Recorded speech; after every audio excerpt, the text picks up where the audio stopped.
This episode is brought to you by CBD TV, your one-stop shop for all your CBD needs.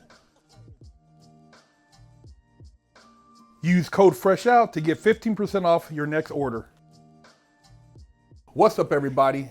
Big Herc 916, get down fresh out, and you're tuned in to another edition of Prison Talk, and I have here my man Shane Vitko from Deviant Gentleman Podcast, and he's got some stories to tell. You know, he's from the East Coast, and things are a lot different out there as far as just dealing with the state, you know, and how the climate is. So I want him to share, you know, some of the things he experienced in there that would maybe give you guys a wake-up call, because I know a lot of you youngsters out there watch our show and are curious about, you know, certain circumstances. So Shane, man, you know, a lot of these kids nowadays are doing shit for status. You know, there's tons of songs, music out there. You ain't nobody unless you got a body. You know, body for body, and you know, blah blah blah. And a lot of them don't understand there is no statute of limitation for murder. Mm-hmm. You know, and some states carry the death penalty. And I know you ran across a lot of individuals and even some OGs who are in there who maybe now would have thought twice about their actions, how they had some type of insight. I mean, what's something that you could share that that's came across, you know, your travels that was, you know, impactful on you? First of all, I just think about the fact that you get life, that means you never get pussy ever again, first and foremost, you know. Never eat an ice cream sundae, you're never gonna fucking, so many nevers. People don't think about that though. They think like, oh, maybe they're gonna let me out, but even when I'm old, I'll get out. Yeah, but I don't know. So, also I know a lot of accident murderers. I know guys in there that like strictly, well, either killed somebody by accident, or I almost became an accident murderer. I wasn't trying to kill that kid, and if I had, like, that would have, you know, I remember sitting in that cell going like, when I was in the holding cell at Area 1 in Boston, and I was like, dude, I fucking hope I didn't kill this kid. Like, what does that carry? This life. Well, I mean, at that point, it probably would have been second degree, but second degree is still, like, I think a life sentence or 20 to life and eligible for parole after. Whatever it wasn't what I wanted. Yeah, exactly. You know, like, if I'm going to waste murder, this was, on what? For what? So, I think, yeah, we don't think about that. It seems cool and shit, but, like, my old man told me when I was a kid, he was like, you'll find out who your real friends are when you go to the can or when you're in the hospital, you know? And all those guys that you're on the block with, that you grew up with, and you think this is cool and shit, and I get a body, I'm going here, them motherfuckers are gonna forget about you in a week. In a week. First girl that texts them, they're gonna forget about you. I promise, you know? And now you're in there, and now it's like you need to navigate this life. And, you know, you put me in, I went from county to like receiving or classification to maximum security. I'm doing a 5-year sentence with guys that are never going home. So if one day they have a bad day and decide they want to fucking break me off, what do they give a fuck? They're never going home. So you better hope that you're tough, or better hope that you're willing to do the same thing they're willing to do if you're going to put yourself in that situation. I know other guys that have gone in for a 5-year sentence and turned it into a life sentence because they had to react to a situation on the block. Well, you know what? It's something that's popped in my mind, and being that you're from Boston, I mean, look at, okay, for example, Whitey Bulger did all that, right? Had a brother in the FBI, had a friend in the FBI, brother was a governor, and was on the run for all those years, got caught out here in Santa Monica on a humbug, thought like, you know, everybody he told on was dead, and dude, they gouged his eyeballs, they punished that dude, killed him, still did. I mean, dude, and he was an OG snitch, and he thought he was good, government witness for long, you know, protection.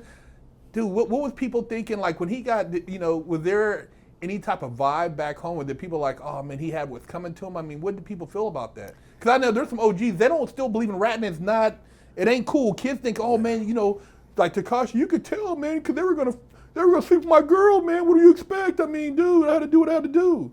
The Tekashi thing is fucking insane to me.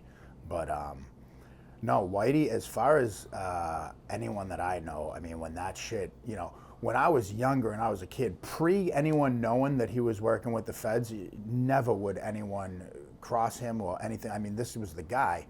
But once it came to light and then he took off, that dude lost all respect from anybody. It doesn't mean that still he wouldn't fucking kill you, but Yeah. nobody was. Went from being good to all bad. Yeah, so when that happened, nobody lost. There was no sleep. sympathy for him when Nah. he got taken care of. Because it's like you were a false god. You know what I mean? Like, at least stick to the, it was the Angelos were the ones, which was the Italian mob, and he took them down. And them guys were pretty solid guys. There was the one guy I seen. He did the documentary. He said, "Well, I actually didn't kill nobody, but I was just there. You know what I'm talking about? Like with his bodyguard or something. He's like, and he showed him where the bodies were buried and some. It was either, I think Kevin Weeks did one, or I think it was maybe he was like a big dude, yeah, but it was Kevin he's like, Weeks. yeah, and he told the government like 8 bodies. I mean, there was tons of bodies this guy had witnessed burying. And there's a lot of different books. There's Red Shea, which is Rat Bastard. He has a book, and Kevin Weeks, which they called 2 weeks because it only took him 2 weeks. that was him. Yeah. 2 weeks. That's right. 2 weeks. But again, these are a lot of these guys are guys that people will snicker about and say whatever they want, but since they're tough or since they'll kill you when they're around, you're like, oh, hey, Kev, what's up? Good to see you, man. And as soon as you leave, he's a fucking rat. And it's like, so, and I think that carries anywhere. Where same thing with the Tekashi thing. People are like, oh, fuck him, he's a snitch. But then they'll have the windows up with the volume down and like, damn, this song kind of bangs. And it's like, cool, man, if it bangs, but stay on that train. You know what I mean? It's like pick one or the other. But I mean, that whole prison thing with telling is never going to be acceptable and not always going to be frowned upon. But the thing is there's different situations where, to me, telling is you and I commit a crime, and I don't want to do time, so I'm going to put it all on you. Telling is not you blew my mother away, and well, I mean, I guess it is. It kind of depends, dude. Like, what are the okay circumstances for it? It kind of, I guess, situation dictates. I just in this day and age, it's like I'm not concerned with. I know that for my crime, I did my time.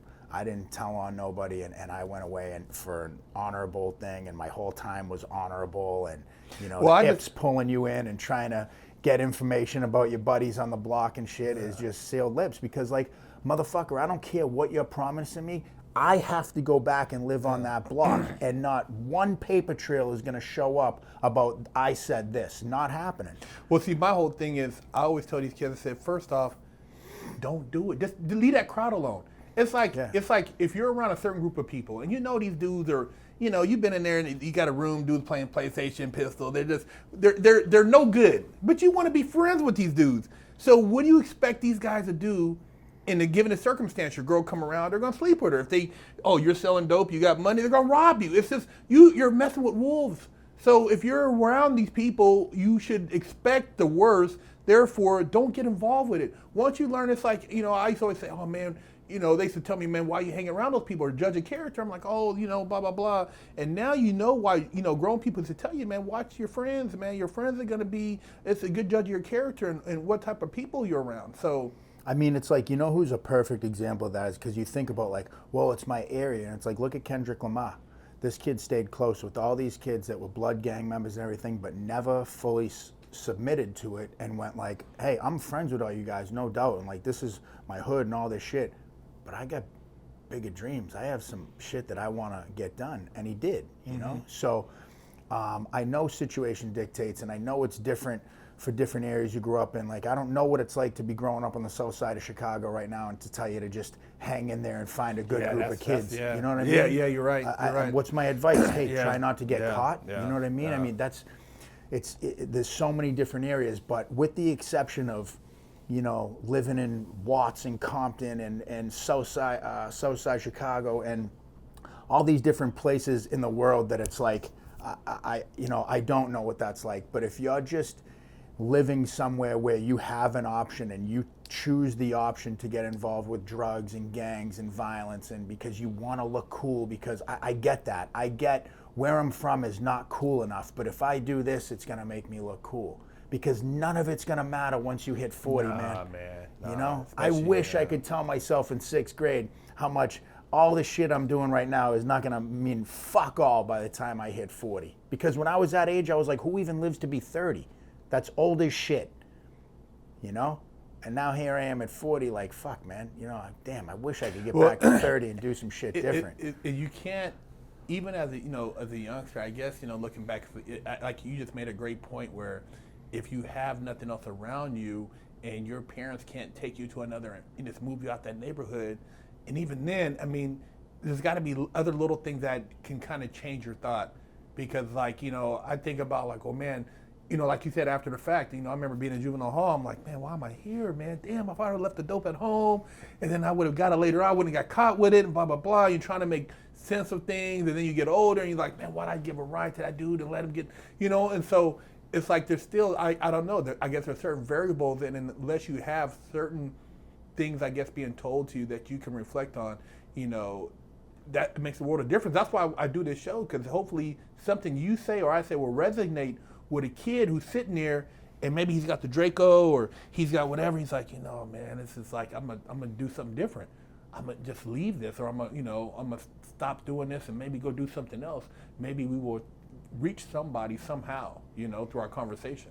Yeah, I mean, I wish that we didn't, wherever we grow up, where what we think it means to be a man, and again, this is like lack of male role models, lack of having a father, or a father that just doesn't give a fuck, or is not, or or he's doing the best he can. My old man did the best he could. He didn't intentionally mean to do some of the shit that he did, or however, he just was, he didn't get the fucking rule book on how to be a dad. He did the best he could, and I forgive him for those things today, and I'm actually, where I am a lot, there'll be times now I'll be catching myself doing something and I'm like, God, I'm such a fucking my dad, whoever ever thought I would be at this point. But like, ask yourself if is that the best you got? Is that the best you got? The best you got sitting at home playing video games, fucking with guns at that age, like, because I'm telling you, man, and the other thing is too, is like, when that shit goes off and you hit somebody, it is not like how you see in the movies, and like, it's, that shit's gonna play with you. Yeah, it fucks you up. You gotta live with that. I don't care how badass you are. It's like, and then you take a life, and that's somebody's son. That's somebody's, brother, or it's just. Well, there's energy with that bullet. That bullet, like you said, it's like, oh, well, like you said, it's somebody's child, somebody's brother, somebody's sister, somebody's cousin. Their crew, here it is. They find, it's this, so there's something that comes with that, and you don't know when it's going to catch up to you. You might be ahead of it for a long time, and then it catches you, and something happens to your kid, or maybe something happens to your mom or your sister. There's all type of things you don't think about it. Because I thought, I said, oh man, I went to, I got caught for a robbery. There's a lot of other shit that led up to that. Energy, things I did, you know what I mean? It's like, damn. Well, you'll continue to push the envelope too. You sell a nickel sack, I might as well get fucking, let me get an ounce, let me get a QP, how do I get a pound? Fuck this, how can I sell coke? You want to keep pushing the envelope. First time you steal a car, it's scary as shit. Third, fourth time, you're good to go. You know what I mean? It's like it's going nothing. to work, So like, that's the problem with shooting a gun or killing or whatever it is you will callous yourself to that, and then I don't know if there's, it's well, not, I don't know, but it's very hard to come back from that, the deeper and deeper, just like the movie with LL, In Too Deep, that's the same shit. The deeper and deeper you get, the harder it's going to be to get out of that quicksand, One other thing too I want to touch on that you said in your interview was, out of fear we do a lot of things more than we know. And I remember even hearing Tyson said out of fear, because he, you want to show people, or you want to like, somehow be, impress upon others. And I know I did a lot of things out of fear too, because I felt like nobody knew who I was. I was scared.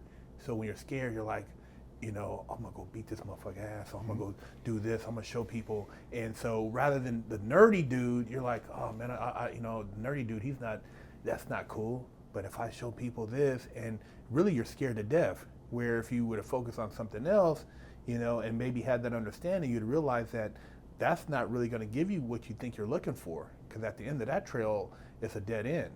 And so, it took me a long time to think, like, why did I do that? Why was it so easy for me to, like, assert, violence on somebody, or, it's easy to, not worrying about a consequence of something, and it's like out of fear. But like you said, once you learn to master that and you rationalize and make sense of it, you're like, oh, okay, now I have options, you know. Plus, the other thing is too is you think about if you're home right now and you're a young kid, you might be good with guns, you might know your neighborhood, but when you come in somewhere and you're on a block with a motherfucker that looks like me and a motherfucker that looks like him, you better know how to fight. You better be okay with using a knife, you know? And you don't maybe know it might be Monday morning or it could be Friday afternoon, you know? And it's like, that was the other thing. Or it's the skinniest, nerdiest looking guy on the block that does everybody's taxes or whatever, you know, that does the fucking law shit, the law guys. Yeah. Because I've seen it all, and I've seen, you know, different guys, and next thing you know, everything's fine, the block's cool, and then you get that vibe, you feel it, something's going on, and next thing you know, someone pulls out a piece of metal and they're just plunging it in someone, and some guy's screaming for his life, screaming for the cops, and you know what the cops do? They leave and lock the fucking unit and figure it out until the TAC team comes in, and now there's gas everywhere and rubber bullets and the whole shit, and then, you know, and that's, like I said, that's Monday, and then everything's leveled out again, and then 2 weeks later it's a Wednesday, and boom, that happens again, and like, now you're going, where the fuck am I? What the fuck is going on? You know? Yeah. It's just, it's not worth it, and it's like, there's so much in the bigger picture, and you know, what do you want to do? What's your legacy, if you will? What do you want to be, or why can't you do the things that you want to do? Or if you like to rap, you like music, get into that shit. Figure it out, especially in this day and age. And in the 80s and 90s, you had to make a mixtape and take it up and give a demo reel to someone. Today, press fucking play on your phone, record that shit and put it on YouTube. Email. Then put it on your Instagram. Pay for the ad space for $25. Try different demographics. Like, there's so many options of how to get seen. And all it takes is one person to see you. You don't know that that's not going to come up on Dre's feed one day and he goes, what the fuck, right? And it seems crazy. But me living in LA, being a breathwork facilitator, sitting down with a black dude to do a fucking interview for a podcast seemed fucking crazy to me too. Yet here we are. You know what I'm saying? So these things are possible. Why not you? And what's it take? How do I get one foot in front of the other instead of just going, man, that's crazy. I don't know how these dudes did. I don't have that kind of shit. I can't do that, you know? Yeah. That's the difference. I asked someone out here when I was like, man, I've been thinking about doing stand-up. And they were like, you know what the difference is between, the difference between people that do stand-up and people that don't do stand-up? People that do stand-up and people that don't do stand-up. And I was like, man, that's the simplest shit I ever heard in my life, but it's true. Yeah, you're Fucking jump. You're right, you're right. Take that initiative. Hey, there you guys have it, man. Shane Vitko, Deviant Gentleman, Big Herc, 916 getting down fresh out. Prison Talk.